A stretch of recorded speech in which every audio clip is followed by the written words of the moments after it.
Welcome back to the CSP Elite Baseball Development Podcast. I'm your host, Eric Cressey, and this is episode 212. We've got an awesome guest for you today. This is a retired CSP pitcher who played up to AAA professionally and then made a great transition to coaching, joining our staff here at the Florida facility. He's a guy who's got some really insightful ideas, really challenges me to think about things in new ways. And this is actually a fun podcast because we talk about some of the lessons he learned as a player himself, particularly kind of in the range of hypermobility related to sequencing and all that. But then also just talking about some of the challenges and the learning moments that you have as you transition from playing to coaching, as he's looked to serve a lot of our athletes from the youth levels all the way up to our big league crews. So fun episode and a guy who's taught me a lot. So I think we're in for a good one. Brought to you by AG1, the most comprehensive NSF certified for sport daily nutritional supplement I've ever tried. With so many stressors in life, it can be difficult to maintain effective nutritional habits and give our bodies the nutrients they need to thrive. As a father of 3 young kids and a co-founder of multiple businesses in multiple states on top of still being an avid exerciser, I know that busy schedules can really take their toll on us. Whether it's poor sleep, exercise or life stressors, environmental factors, or simply not eating enough of the right foods, we can often wind up deficient nutritionally. This is where AG1 can really help. It's a game-changing nutritional insurance policy. They simplify the logistics of getting optimal nutrition on a daily basis by giving you just one thing with all the best things. That's why I use it daily, as do several of my family members, and we recommend it to a lot of our top athletes. One scoop of AG1 contains 75 vitamins, minerals, and whole food sourced ingredients that work together to fill the nutritional gaps in your diet to support energy, focus, digestion, and recovery. And this can all happen for less than $3 per day and without taking multiple products. Supplements come to market and stay stagnant, AG1 continues to obsessively improve this one holistic formula based on the latest research, producing over 50 improvements in the last decade alone. They invest in the most absorbable and natural source of each ingredient and go above and beyond in third-party testing to ensure their customers continue to receive the highest quality and best tasting nutrition happen on the planet. Whether you're keto, paleo, vegan, dairy-free, or gluten-free, it'll work for you, and it contains less than 1 gram of sugar per serving. They put 75 ingredients through the rigorous NSF certification test to come up with a safe formula that's trusted by some of the world's top athletes, including many of our own at Cressey Sports Performance. Right now, AG1 is giving our listeners a special offer of 10 free travel packets with their first purchase. Just head to drinkag1.com/Cressey and claim this special offer. These travel packets are perfect for supporting your immune system, energy, and gut health while you're traveling for games, training, or simply on the go. They can be great counterbalance to the less than ideal on-the-road food options that are out there for a lot of our traveling baseball players. So if you want to bridge the gap between deficient and optimal and give yourself the best chance of getting nutrient diversity, head to drinkag1.com/Cressey to get 10 free travel packets with your first purchase. Again, that's drinkag1.com/Cressey, Cressey. You won't regret it. Is a pitching coach at Cressey Sports Performance, Florida. Originally from West Palm Beach, he played his college baseball at Jacksonville University, where he logged 276 career innings pitched. He then went on to play in the Cincinnati Reds organization for 6 years, making it as high as AAA. Throughout his pro career, he coached dozens of young pitchers during the offseason, while also delving deeply into modern analytics. He was a CSP athlete for 9 years during his playing career, both as a college and professional athlete, and credits much of his success on the field to the time he spent in the CSP facilities over the years. Please welcome to the show, Spencer Stockton. Spencer, I am excited to welcome you to the podcast. Thanks for doing this. Yeah, absolutely. Thanks for having me on. So we've talked a lot as, I think you were a high school athlete a little bit with us, you were a college athlete with us, obviously professional athlete with us, and now a staff member with us. So we have a lot we can kind of talk about, but I think it's probably good to maybe start with the, kind of the discussions we have with a lot of our pro guys and transition even the conversation we have with a lot of our retired guys. Speak a little bit to your background, like where all this baseball journey started and how you think some of the things you did at a young age helped you or even, interfered with your development long term. Yeah, absolutely. I think, grew up in a family of athletes. My dad was a professional tennis player. Mom was a teaching pro.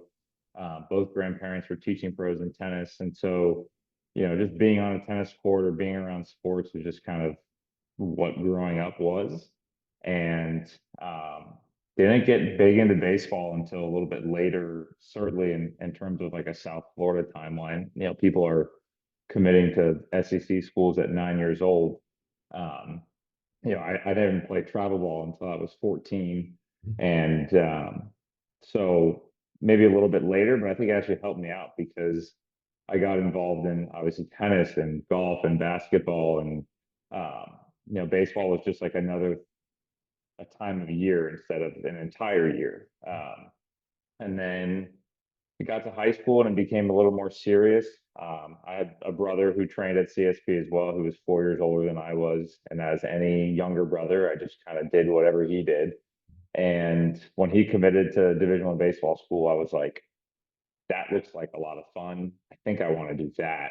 And so, much to my parents' dismay, they were 0 for 4 on having children that play tennis past high school. But I was their last hope.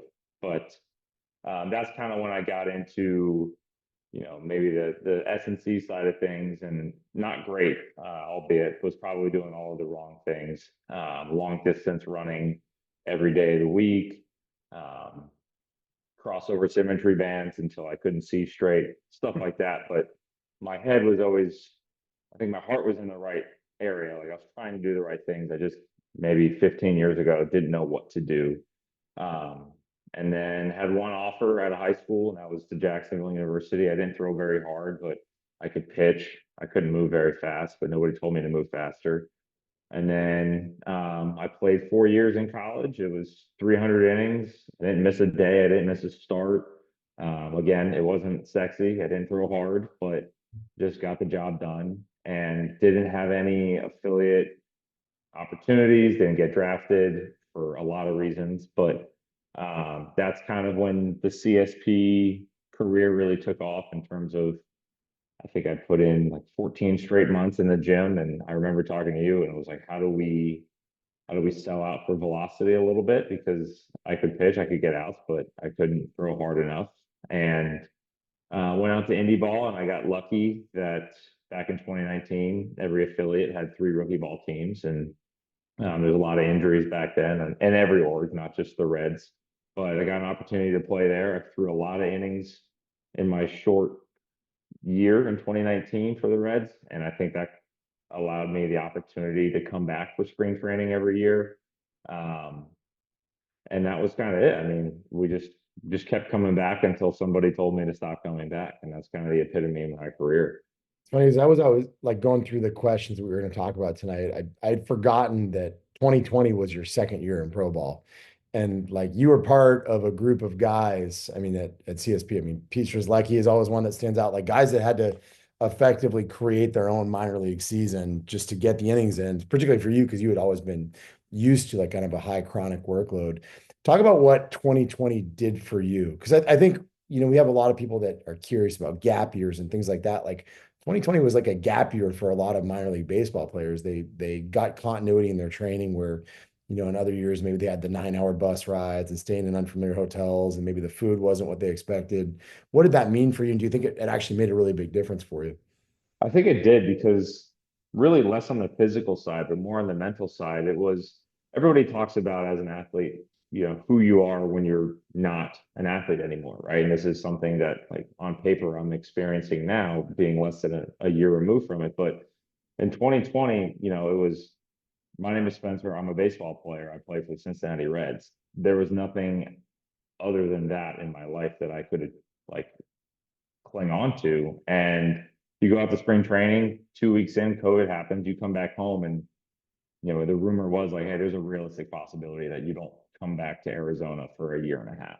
And it was, I couldn't train at the gym for, at least I think it was 2 or 3 months and couldn't throw, couldn't play. And it was like, oh boy, like what do I do? Who am I? I have all this free time and I can't just like invest it in baseball. So it actually kind of made me figure out who I am off the field, which I think in turn helped me on the field. I was a very emotional guy on the field, and I would live and die by what happened in my career or that night in a game. And this kind of allowed me to figure out, like, hey, like baseball is important, don't get me wrong, but um, it's not the most important thing in life. And I got the opportunity last year in AAA to play with a lot of guys.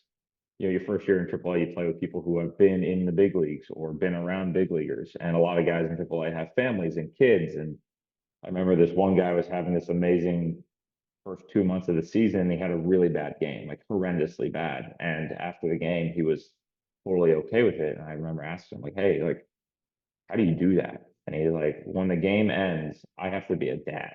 Mhm. I have two kids at home, two daughters, and like they don't care that dad pitched well or dad pitched poorly. And just like that's an extreme example, but it is the example of perspective. So I think, yeah, like I was able to simulate innings and games during that summer of COVID, but like more importantly, it was like, I got to grind with a lot of the guys, Noah Bremer, Strzelecki, Jake Mangum and Josh Smith, guys like that, like guys who are established big leaguers now. But I think more than that, like we kind of all figured out, okay, like, you know, this isn't everything. It is a lot, but there's other things in life to be grateful for. Yeah, So that gave people a lot of context. And honestly, I think from like a business ownership standpoint, 2020 was a good reminder to me of like you always let your athletes, kind of drive your culture. And I remember talking to, Paul Goldschmidt, where, he played in like the CSP COVID game. He was playing first base, and I think Will Hoyle from Duke was the second baseman. Like, mhm. it was like, and he told me he's like, that was the most fun I've ever had playing baseball. And it was just a good reminder, like we need to recreate those kind of moments for guys. And I think we've always benefited from the culture that it's a lot of guys pulling on the same rope, even when they're all coming from different organizations and they meet together and they all push each other in the off season. Like that COVID crew kind of taught us a lot. Yeah, So absolutely. It was a ton of fun. nice. Well, let's talk about you individually because you are unique in your movement in the sense that you're definitely one of the most hypermobile guys I've ever trained, right? You're loosey goosey. You got, a wrist that you can tie into pretzels. It's something that can be a great advantage for contorting yourself into crazy positions on the mound. It can also be something that works against, different folks if they don't understand it, right? And that was a big learning curve for you over the course of your career. Yeah, absolutely. I mean, understanding it, that's the first thing is for anybody. You have to understand what type of mover you are, like what your limitations are, what you do really well. And I mean, for the first couple of years of my professional career, certainly I didn't know the advantages of being hypermobile, and I certainly didn't know the disadvantages. And I think I almost trained in the wrong way on my own a lot. Obviously, I was an own program guy for quite some time, just because I was hard headed. But yeah, I think I always thought that if I deadlifted 450 and I could bench press and I could do pull-ups, 15 pull-ups, that I would throw harder. And it wasn't until probably the last 2 years of training at CSP that like we kind of figured out the sweet spot for me was maybe not necessarily putting a lot of weight on at all, maybe deadlifting 225, but like, using the VBT and like, hey, can you move this at, you know, 0.95 or faster today? And then, adding the French contrast. I feel like I like to tell people I was a groundbreaker for French contrast and You're getting baseball in a lot of ways, FNC. right? Yeah. But just, people would watch me lift and be like, what, who writes your programs? It's like the guy's name who's on the wall writes my programs. But it took a lot of trial and error. And yeah, I mean, always as a guy that was hypermobile, I always try to like find positions on the mound and I would walk around with a tripod and film all my plyos and all my bullpens and go in slow-mo and be like, oh, I want to be here. And, I want to have this much. And I think I got caught because I had so much range. It was always hard to be in these correct Mhm.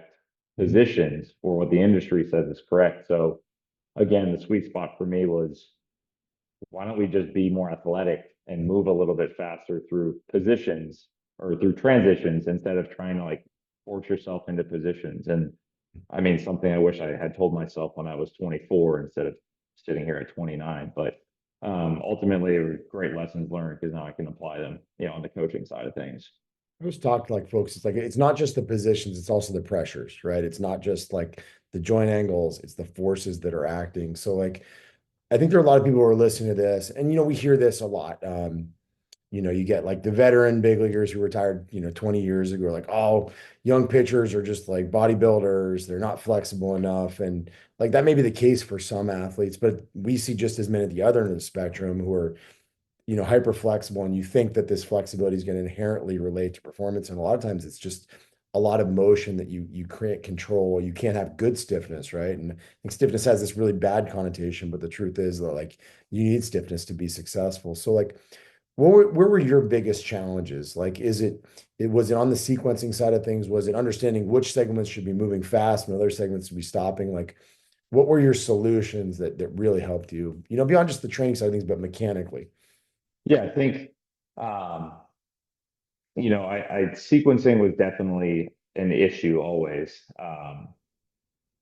My lower half was always not quite as clean as perhaps I would have liked. And I was always so focused on my arm action and the upper half. And I tried the pocket path and I would try abbreviated drills to try to fix my upper half.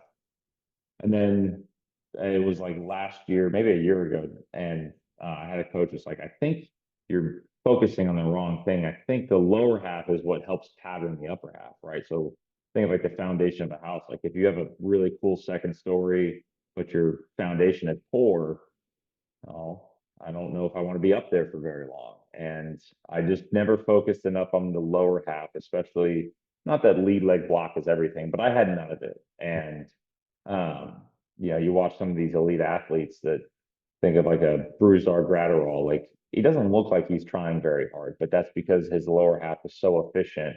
It just allows his torso to unwind. And so kind of finding the sweet spot there. The Reds had a really good biomech guy that kind of showed me that my upper half was actually above average compared to MLB throwers, but my lower half was like the bottom 2% in terms of sequencing. And again, I found that out in July of 2023. So that was unfortunate timing, but better late than never. I think that's the cool thing about the industry now is we have more, for better or for worse, we have more information available to athletes.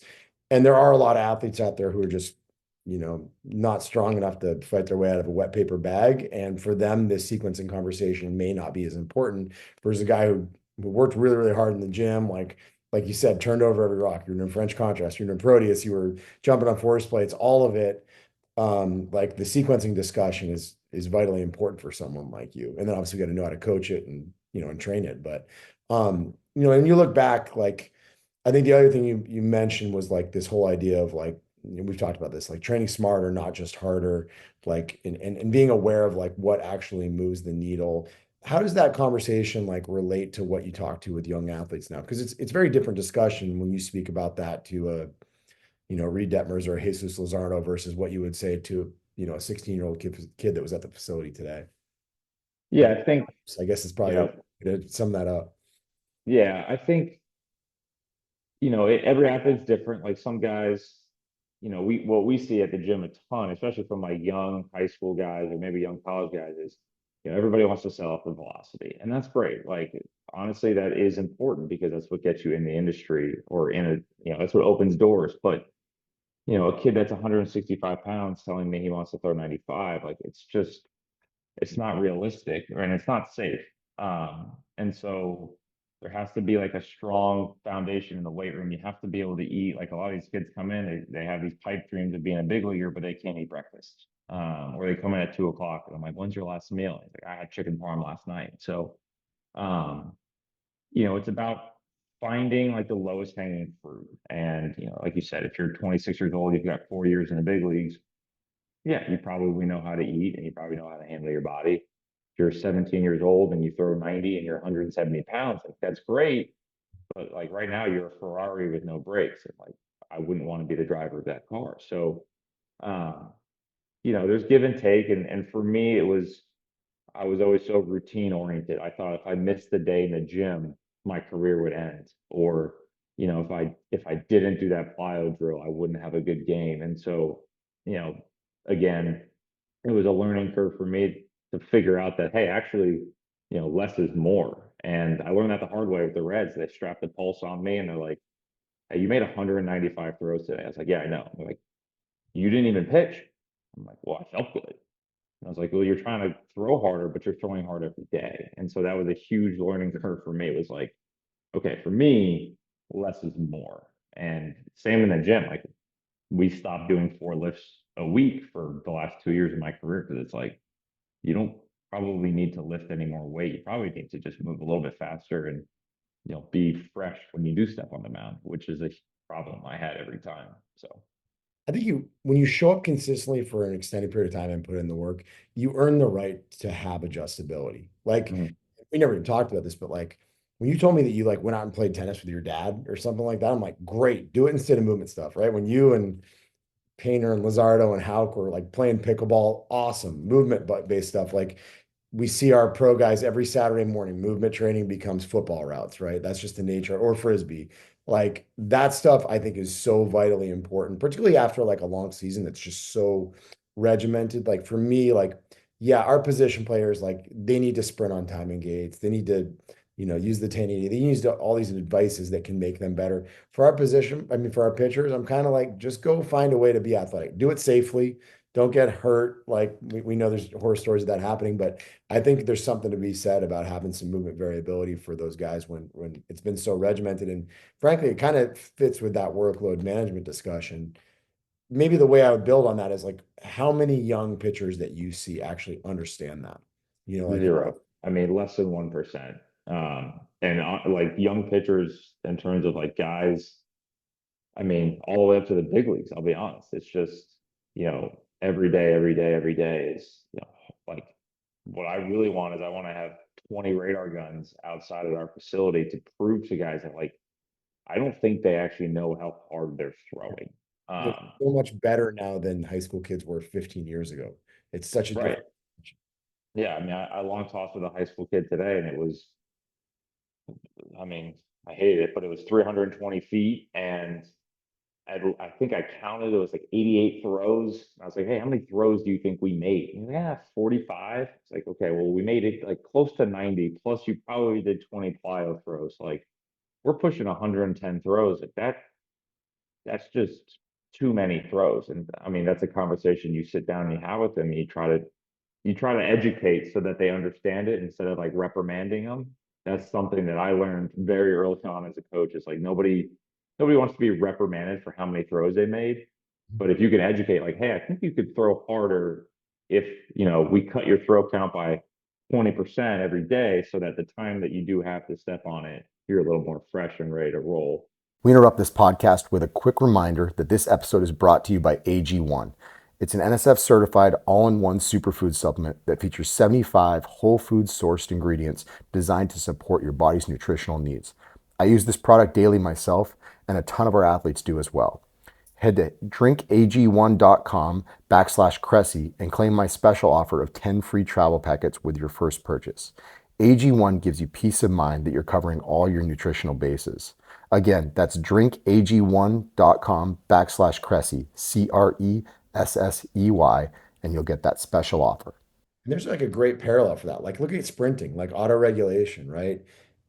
If we take a guy out and he does like a 10 by 10 protocol for a bunch of like receiver starts or something like that, like eventually the numbers are going to fall off. Maybe not on 10-yard sprints, but longer stuff. And like it's kind of like this isn't quality work after a while, but the problem is they're still trying to figure out a way to organize their bodies to sail that 320 feet. So like you realize like just because they can get it there doesn't mean that it's actually achieving what you want. It actually might be ingraining some really bad habits. Yeah, no, absolutely. 100%. How do we fix that with like young kids? Because like, I mean, you and I both know we've got probably 5 kids in that gym that are 95-mile-an-hour high school kids right now, right? And Mhm. that's probably underestimating it when you consider all the kids that come in from out of town. And Worldwood Bats coming up here shortly. There'll be probably 3 dozen kids that are like that just in the town of Jupiter during that week. I guess, Pac-12 injury rates went up, 500%. I think it was from 2016 to 21. Like clearly what's happening isn't working. Like obviously like the never-ending quest for chasing velocity is a big problem with that and guys taking really advanced solutions to what should be simple problems. But where do you start on that workload discussion? Is it a conversation about managing the yearly calendar, like who you say yes to, who you say no to? Where do you begin when you talk to players, parents, honestly, agents, are a conversation now that you have a lot?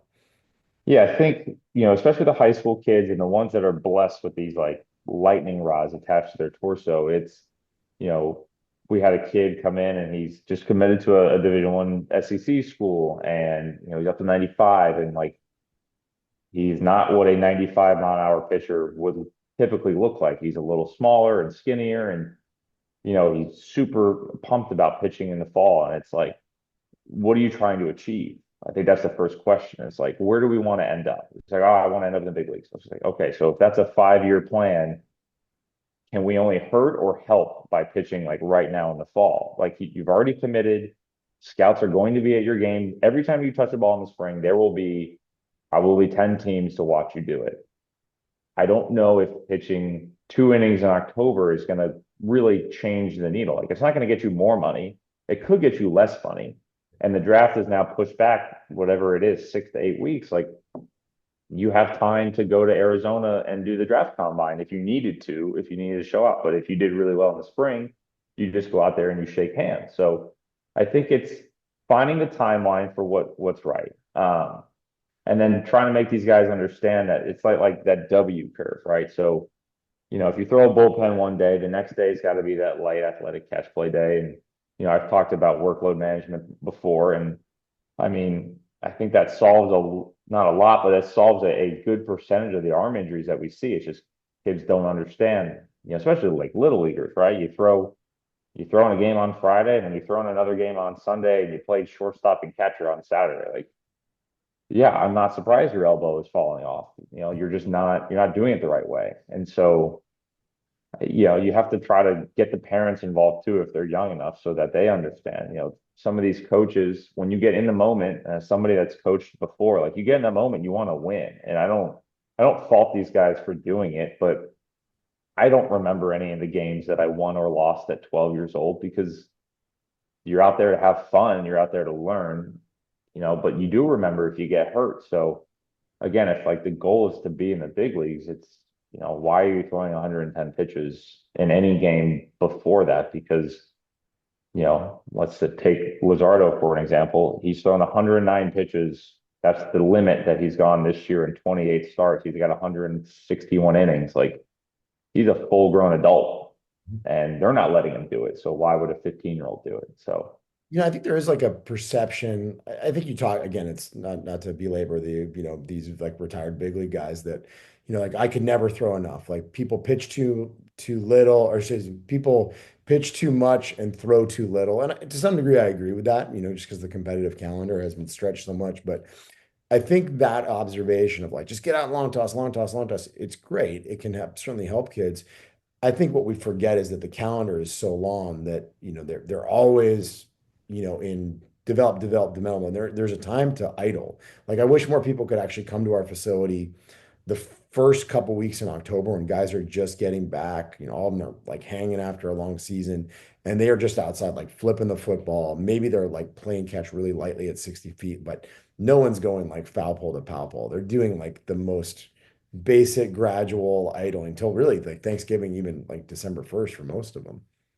yeah, no, I think that's, Tyler Kinley would be the example of that. When I first got into pro ball and I got back, I think it was the first week of October, like you're saying. And he's like, hey, do you need to play catch? I was like, you've got 3 years in the big leagues at the time. I was like, why are you playing catch? The season just ended. He's like, I don't ever stop playing catch. And then he sat down and kind of described it to me. He's like, I'm not throwing hard. He's like, but I just want to keep my arm moving. And he would describe it as taking your arm for a walk 3 times a week. And I mean, I got it, and then I started following that trend, and like I never really had that build up frustration that some guys have that they take 4 to 6 weeks off of throwing, and then it takes them 8 weeks to really feel locked in. So I think there's a give and take for that. It might be a bold strategy, but I actually think that's the way to go. I think you're seeing 80+% of pro guys do it. I think that's been a shift that's taken place over the last, I'd say, 6 to 8 years, give or take. Yeah, Um, Max is obviously a guy who's kind of popularized it. DeGrom talked about it a lot with his off seasons when he took a big step forward with his delivery. I think it's all about like it's hard to take lessons from pro guys to amateur guys because pro guys like they understand how to take their arm for a walk. Like they understand how hard they're throwing and or most of them do at least. But high school kids, when you got a quick arm, all you want to do is show it off. So yeah, challenging. But let's talk a little bit more like the coaching side of things. Like I think you're a guy who has understood probably better than any other coach we ever had how to have the conversation with guys about taking a step off the gas because you were a guy that didn't like to do that. What have you found have been the hardest conversations to have as you transition to coaching? Like, what are the ones that you haven't really been able to wrap your head around? Yeah, that's a good question. One of them has actually been a guy that's had success the year before, maybe a couple of years in a row. And you're asking, this is from the big league standpoint or even minor league, and you're asking them to change something that maybe they think they do really well, or they think they don't have to change because they had success. Um, that's been the hardest part because you don't want, there was a guy and it was over the offseason. It was like, I think, I think we really need to do this with your delivery so that this pitch becomes steeper. And it was like, well, I had a great year and I don't think that's quite necessary. And then you just kind of have to lay off of it because you don't want to overstep, or maybe the team is telling him that it's okay, or whatever the case may be. But that's the hardest conversation is when you're really sold on your opinion on what can make this athlete better. And I'm sure you see the same thing in like the strength and conditioning side of things where, you're taking away something that they love to do because it's not maybe good for them. Um, but that's more of a thing that you have to build a relationship with the guys, and that's the part of this job that I didn't think was as important as maybe being a good coach. And maybe that is involved in being a coach, but like when I'm on the rubber with a guy, like, hey, use this grip, and then he throws a nasty one. Like, okay, yes, that's good. That's important to have. But like being able to talk to the guy when he's not on the mound or over the phone when he's, in the middle of the season, that relationship building has been the hardest, most difficult part because a lot of these guys that I'm coaching now, I was very, very close friends with. And now you have to kind of flip that switch to, I'm your friend, I'm here. But more than that, I want to be looked at as, okay, this is the guy I turn to when I need pitching advice or when something doesn't feel right, or, what were we doing in January and why is that pitch doing the same thing now? So that's been the hard part, I think, is having those conversations with guys that you were close with. Um, and the example I'll use is we had a guy I was very close with, and I just sat him down in the off season.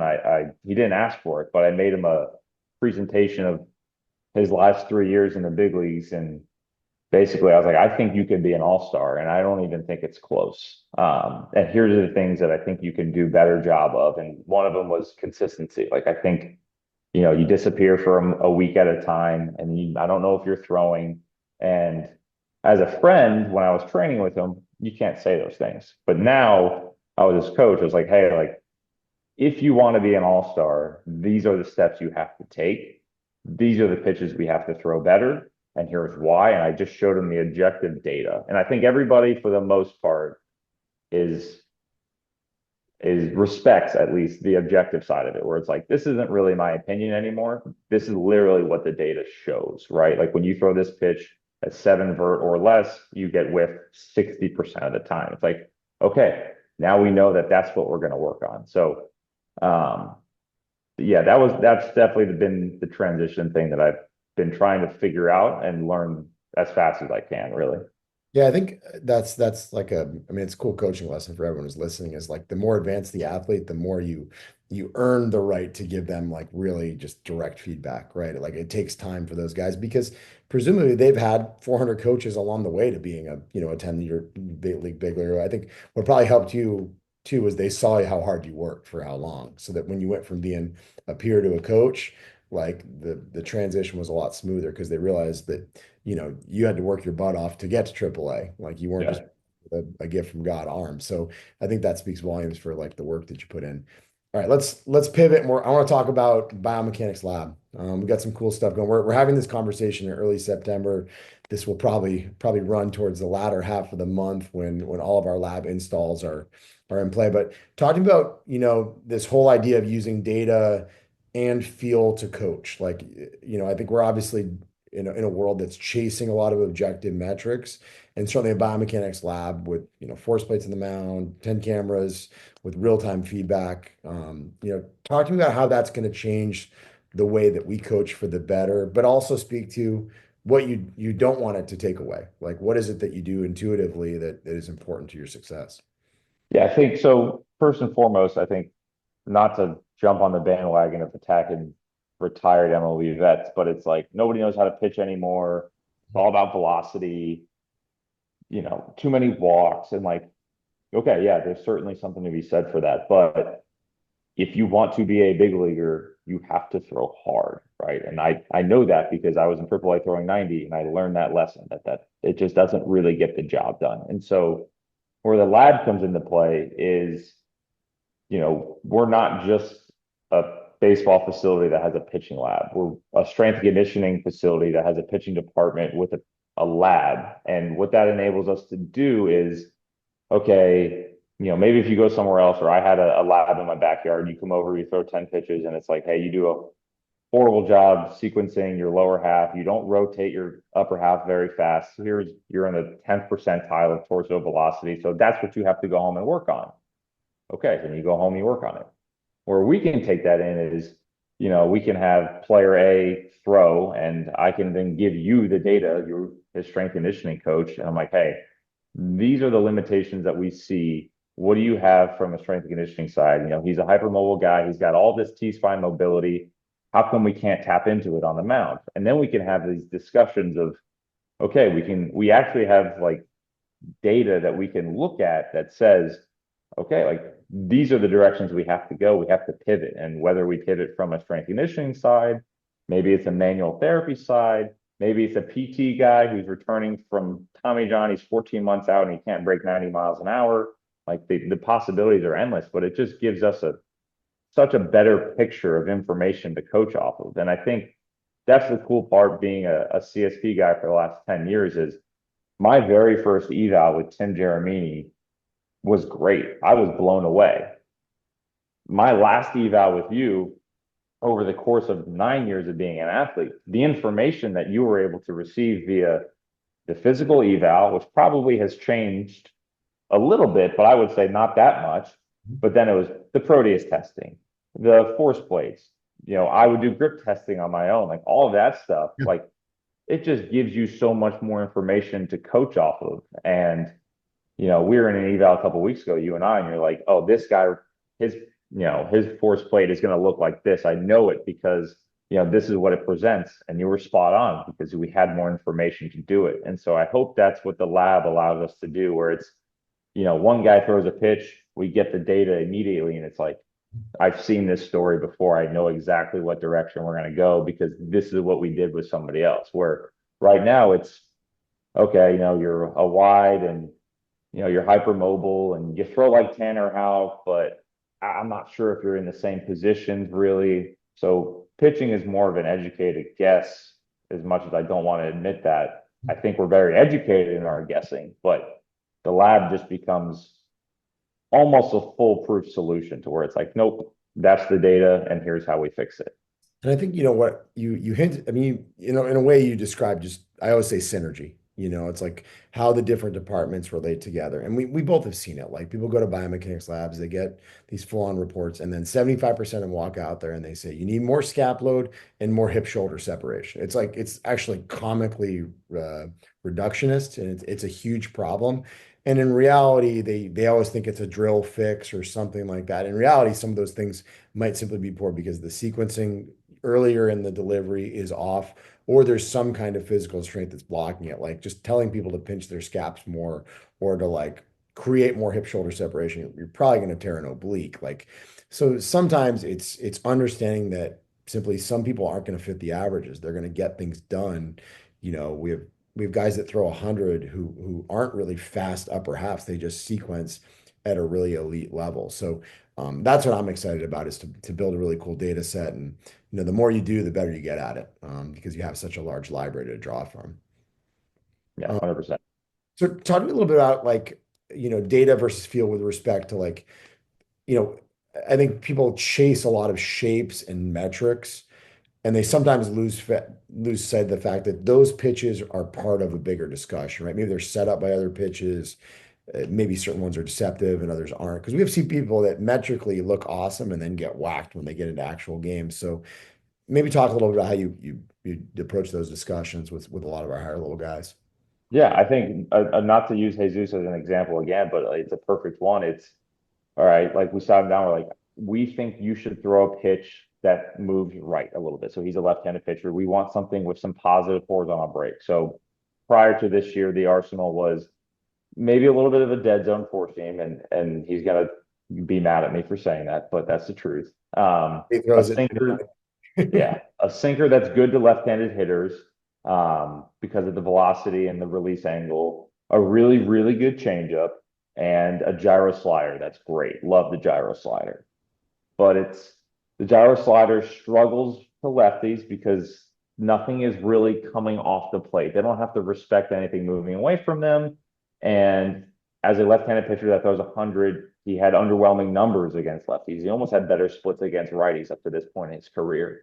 Um, and so it's, hey, can we get something to like 10 to 15 horizontal, right? And this is where I had some learning lessons as a coach early on. This was maybe my second month. And so we tried a couple different grips. And then Nate, one of our past pitching coaches, was like, hey, I want you to throw it like a curveball because Jesus throws everything from here, flat wrist. And so boom, he throws it and it's like 9 horizontal, positive 9, and almost 0 vert. And I was like, wow, that's great. And he turns around and goes, how much did that have? And we're like, 9. It was awesome. And he goes, 9. Tanner Houck, who was on the other mound, he goes, Tanner just threw one at 26. And it's like, okay, yes, he did. But like you're comparing almost a different sport at this point. Like, and so for his arsenal, we're like, hey, like if you're a left-handed hitter and you have to protect against 97 with 18 running into your barrel, and your sweeper that you just threw at 89, like if it was 83, that'd be one thing. Yes, it needs to go right more. But at 89, it's really not a sweeper. Like some people throw these harder gyro sliders at 9 horizontal. And so we had to get him to trust that like that's going to be plenty. And then it was his very first spring training game. I think it was against the Orioles. And no, I'm sorry, it was against the Twins. And he threw one left on left, 0-2, almost in the other dugout, and he got a full swing and a miss. And the text that we received after that game was, how much horizontal did that have? I said it had 6. Like in a vacuum, it doesn't grade out well on all the stuff plus models. But you threw it 87, it was 0-2, and he had to protect against 97. And so that's the struggle is everybody sees, all these nasty pitches on Pitching Ninja, and they are nasty, don't get me wrong, but it's like, yes, in a vacuum, that's a good pitch. But how does it play to your arsenal? Are you throwing it in the right counts? Like that's what we need to do a better job of as an industry, as a pitching industry, is it's not just about shape, right? Like if you throw the same sweeper 5 times in a row in the big leagues at 20 inches, like that's might be a good pitch, but it's probably going to be in the stands. So like what's another pitch that we can protect with it, right? Maybe even not a great Paul Skeens has some pitches metrically that aren't great, but he used them as like protecting pitches where he throws a 1-1 like little cutty fastball up and into a lefty. It's not swing and miss. It's not sexy, but it's a really good pitch to go right back to his little splinter at 96 or whatever he throws. It's awesome. There's a lot to unpack there, but I think what it speaks to is don't compare yourself to other pitchers. Like learn from other pitchers, but the arsenals are always going to be unique. Yeah, 100%. Nice. We've covered a ton of stuff. We always try to finish with a lightning round, so we're gonna have some fun with this. All right. Most challenging catch partner of your career. 2 of them, Fernando Cruz with the splitter, now with the Yankees, or Joe Boyle, now with the Rays. He would throw underloaded, slightly bigger 4-ounce baseballs to try to work on his command and catch play. And he would throw predominantly sliders with him from 54 feet. And I have bruises and places that I don't want to share. You're a good trooper, a great teammate too. Favorite teammate you've ever had and why? Favorite teammate I've ever had and why? I'll go with 2 again. I don't want to single anybody out. Brooks Kriske, who is now with the Cubs.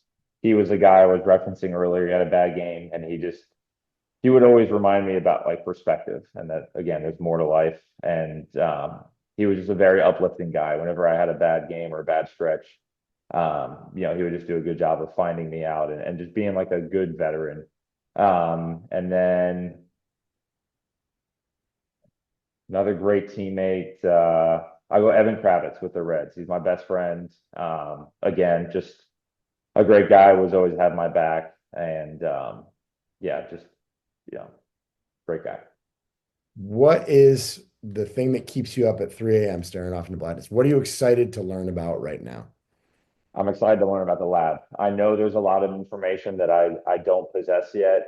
Um, and logistically, I'm afraid and insecure that I won't be able to learn enough fast enough to apply it. Because I just want to make all the guys that come in our facility, and honestly, anybody, I just want everyone to be more informed and more educated and healthier. Um, and so that keeps me up at night is whether or not I will learn fast enough. What's one thing you've changed as a coach over the past 11 months? One thing that's changed. Um,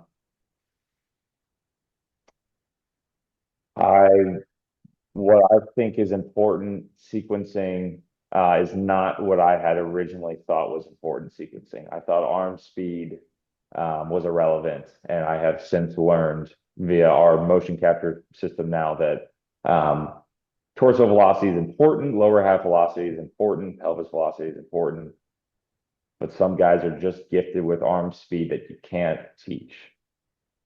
Awesome. And then last but not least, advice for the young players and parents that are listening to this podcast. Number one, it's a game. And if it ever doesn't feel like a game, you're doing it wrong. It's supposed to be fun, whether you're in AAA or you're in JV. Like at the end of the day, remember why you first put on a uniform in T-ball or whatever league it was. For me, it was Cleveland Indians T-ball. Coach Wayne was my coach. My dad was the assistant coach, and I just remember having a blast playing third stop and throwing the ball and running around the field. It's a game. Treat it like that, and you'll probably be better off for it. Look at Ellie De La Cruz. Like it is a game for him, and that's the way it should be played. Love it. This is really good stuff, man. It's been fun watching your journey from player to coach.